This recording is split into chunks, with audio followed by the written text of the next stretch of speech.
I was told to say an anecdote. Anecdotes are easy.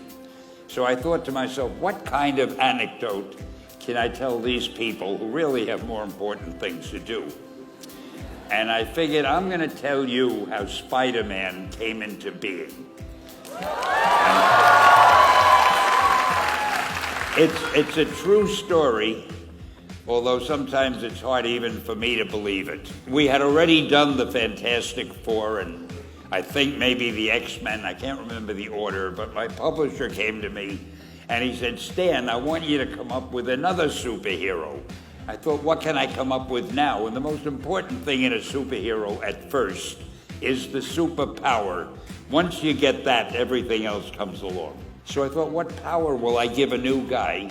And I saw a fly crawling on the wall.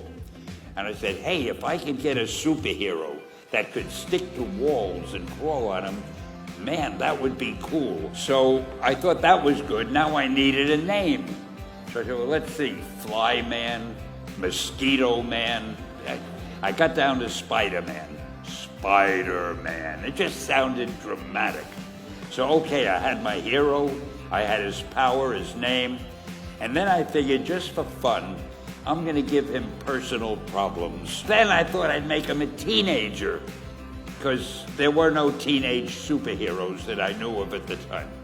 So armed with all that wonderful material, those great ideas, I ran into my publisher's office and I told him. This was my reaction, the reaction he gave me.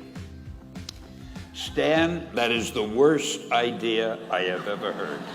First of all, people hate spiders, so you can't call a hero Spider-Man. You want him to be a teenager?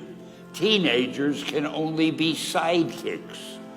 And you want him to have personal problems? Stan, don't you know what a superhero is? They don't have personal problems. So we were about to kill the magazine. It wasn't selling well, and we were sending the last issue to press.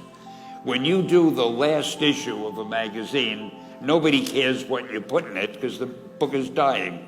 Just to get it out of my system, I put Spider-Man in Amazing Fantasy, featured him on the cover. A month later, all the sales figures came in. My publisher came racing into my office. Stan, you remember that character we both loved so much, Spider-Man? He said, let's do him as a series. Now, why am I telling you this? If you have an idea that you genuinely think is good, don't let some idiot talk you out of it.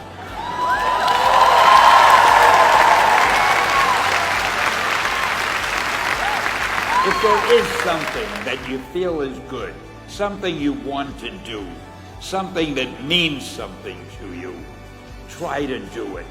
Because I think you can only do your best work if you're doing what you want to do, and if you're doing it the way you think it should be done, and if you can take pride in it after you've done it, no matter what it is. So don't let idiots talk you out of something that you think is good. Just do your thing, do it as well as you, that's the important thing. Don't shirk. Whatever you do, give it your best shot. You'll be glad you did. Excelsior! Thank you.